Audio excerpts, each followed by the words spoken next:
Hello everyone, welcome to my YouTube channel Paris Learning. So in today's video we are going to discuss stream of consciousness in Miss Brill. So let's proceed. So सबसे पहले बात करते हैं कि stream of consciousness क्या होता है. Stream of consciousness जो है is a method of narration. ये एक narration का एक method है जो कि डिस्क्राइब करता है happenings in the flow of thoughts. Flow of thoughts के अंदर क्या क्या चीजें हो रही हैं in the mind of the character. Simply मैं अगर आपसे कहूँ फॉर एग्जाम्पल मैं या आप जो चीज सोच रहे हैं, ठीक है, हमारी सोचों के अंदर जो जो चीजें हो रही हैं उसकी कोई नरेशन कर दे, उसको हम कहेंगे stream of consciousness. Stream of consciousness क्या है? फ्लो ऑफ थॉट्स है, और फ्लो ऑफ थॉट्स के अंदर जो चीजें हो रही हैं उसकी कोई नरेशन कर दे, उसको हम कहते हैं स्ट्रीम ऑफ कॉन्शियसनेस. ठीक है. So in the short story Miss Brill, Katherine Mansfield ने लिखी है ये. ठीक है. अब कैथरीन जो मैन्सफील्ड ने जो है वो ब्रिलियंटली इस टेक्निक को यूज किया है in order to give the reader full access to Miss Brill's thoughts as well as to experiences the world in exactly the same manner as she does. So Miss Brill जो है उसको Catherine Mansfield ने लिखा है, और उन्होंने इस technique को जो है वो यूज किया है ताकि हम एज अ रीडर जो है उसकी जो मिस ब्रिल है उसकी थॉट्स को जो है ना वो एक्सेस कर सकें. ठीक है. और हम जो है दुनिया को उसी तरह से एक्सपीरियंस करें जिस तरह से मिस ब्रिल कर रही हैं. ठीक है. Firstly through the technique of stream of consciousness we recognise that Miss Brill जो है इज एन आइसोलेटेड कैरेक्टर है, एक लोनली कैरेक्टर है, एक सेल्फ डिसेप्टिव कैरेक्टर है, खुद को धोखा देने वाला कैरेक्टर है. सो उनकी जो स्ट्रगल है, उसकी जो स्ट्रगल है अपने आप को ब्रूटल रियलिटी से सेपरेट करने की, कि वो भी ओल्ड है. ठीक है. और सेल्फ डिसीविंग आइडियलिज्म, खुद को जो है ना वो उस रियलिटी को एक्सेप्ट नहीं कर पा रही, खुद को आइडियल समझ रही है, ये एविडेंट है इन द स्टोरी. सो उसकी जो एक डिटेल रिकलेक्शन है विजिटर्स की, कि कौन कौन से विजिटर्स जो है वो पार्क में आए, उसकी फिर एक जो उसका एक कीन इंटरेस्ट है और टेंशन है टुवर्ड्स द कपल, के कौन से कपल्स अपीयर हुए, ठीक है, वो ओल्ड थे, यंग थे, या वो क्या कर रहे थे. इसके अलावा her imagination in order to create a company for her, अपनी इमेजिनेशन को वो यूज कर रही है अपने लिए कंपनी के तौर पर. सो ये चीज रिवील करता है उसकी मिजरी को, और ये हमें बताता है कि जो feeling of being alone, feeling of being lonely is so powerfully upsetting. Lonely होना, फीलिंग इस चीज की होना कि आप लोनली हो, ये बहुत अपसेटिंग है. And that one must struggle to avoid it, कि हर एक को जो है ना वो स्ट्रगल करनी चाहिए कि इस तरह की फीलिंग को जो है ना वो अवॉइड ही किया जाए. ठीक है. सेकेंडली जी हम देखते हैं कि मिस ब्रिल जो है ना वो किसी के साथ भी कोई फिजिकल डायलॉग जो वो शेयर नहीं करती. ऑल दो न्यूमरस जो है ना वो लोग पास में भी वॉक करने पार्क में आते हैं, जिस दिन वो गई है उस दिन भी आए, लेकिन किसी के साथ भी ना इसकी बात नहीं हुई. सो मिस ब्रिल का हम एक मोनोलॉग देखते हैं जिसमें वो कहती है कि अपने आप को डिसीव कर रही है वो अकेली, लेकिन अपने आप को डिसीव कर रही है कि how fascinating it was and how she enjoyed it.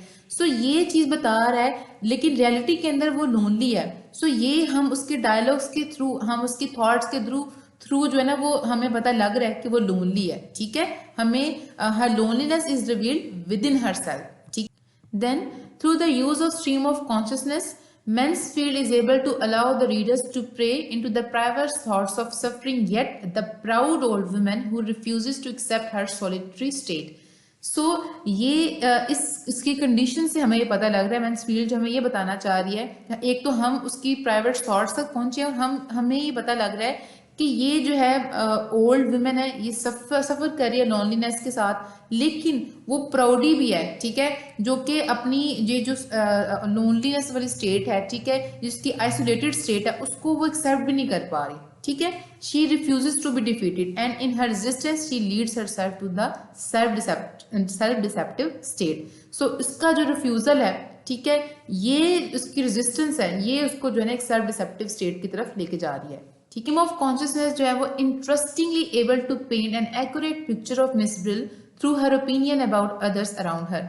हमें स्ट्रीम ऑफ कॉन्शियसनेस के थ्रू जो है ना हम मिस ब्रिल की एक एक्यूरेट पिक्चर देखते हैं कि वो उसके दूसरों के बारे में ओपिनियंस क्या हैं, जो उसके आसपास जो लोग हैं उसके बारे में मिस ब्रिल के क्या ओपिनियंस हैं. फॉर एग्जांपल मिस ब्रिल क्या कहती है कि जो ओल्ड लोग हैं या अनइंटरेस्टिंग लोग जो उसको लगते हैं, वो अपने आप को उनसे सेपरेट करने की कोशिश करती है. उनको कहती है कि ऐसे लगता है कि जैसे दे केम फ्रॉम कबर्ड्स, कि वो कबर्ड से उठ के आए हैं. सो बाद में हम देखते हैं कि शॉर्ट स्टोरी के लास्ट के ऊपर कि मिस ब्रिल का जो रूम है उसको कंपेयर किया जाता है कबर्ड के साथ. सो यहाँ से हम ये लर्न करते हैं कि miss Brill two is an old woman, कि मिस ब्रिल जो है वो भी एक बूढ़ी औरत है, वो भी एक ओल्ड वुमन है, and society sees her exactly as she does others, और सोसाइटी उसको वैसे ही देखती है जैसे वो ओल्ड लोगों को, जैसे वो जो है वो अनइंटरेस्टिंग लोगों को देखती है, ठीक है।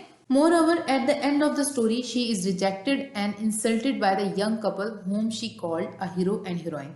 हमें नजर आता है स्टोरी के एंड के ऊपर कि उसको जो हीरोइन, जिनको वो यंग कपल, जिनको वो हीरो एंड हीरोइन कहती है, वो इसको रिजेक्ट कर देते हैं। और यहाँ पर जो उसकी फ्लो ऑफ थॉट्स चल रही है ना, जहाँ पर वो सिर्फ अपने साथ ही अपनी इमेजिनेशन के अंदर है, यहाँ पर जो उसका जो तसलसल चल रहा है, फ्लो ऑफ जो थॉट्स हैं उसकी, यहाँ पर इंटरप्ट होती हैं बाय दैट कपल। और वो यहाँ पर रियलिटी को फेस करती है कि वो भी लोनली है, वो भी ओल्ड है, एंड नोबडी वांट्स हर, ठीक है। So through her flow of thoughts, Miss Brill made us emotional and saddened, and we experienced her state of being alone and her utter desire for companionship. यहाँ पर हमें जो उसकी flow of thoughts है हमें emotional कर देती हैं लास्ट पर, और हम उसकी उसकी जो स्टेट है उसको एक्सपीरियंस करते हैं कि वो कितनी लोनली है और उसकी डिजायर है कंपेनियनशिप के लिए, ठीक है।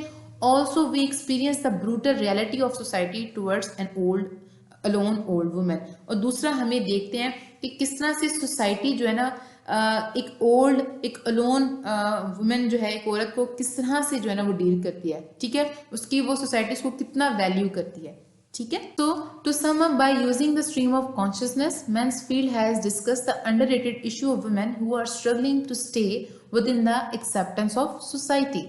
सो मैन्सफील्ड ने जो है वो हम एक बड़ा इंपॉर्टेंट इशू डिस्कस ये किया है कि किस तरह से जो सिंगल वुमेन है या फिर सेपरेटेड वुमेन है वो किस तरह से स्ट्रगल कर रही हैं ताकि सोसाइटी के अंदर वो एक्सेप्टेबल हों, क्योंकि यहाँ पर मिस ब्रिल जो है वो लोनली है, वो ओल्ड है, और उसको वर्थलेस जो है ना वो यंग कपल्स ने उसको कहा है, ठीक है, वर्थलेस उसको पोर्ट्रे किया है। सो यहाँ पर उसने मैन्सफील्ड ने ये इशू रेस किया है कि किस तरह से सेपरेटेड या लोनली या सिंगल खवातीन जो हैं वो जो है वो वर्थलेस समझी जा रही हैं और सोसाइटी के अंदर एक्सेप्ट होने के लिए जो है ना वो किस तरह से स्ट्रगल कर रही हैं, ठीक है। So this was all about, thank you so much.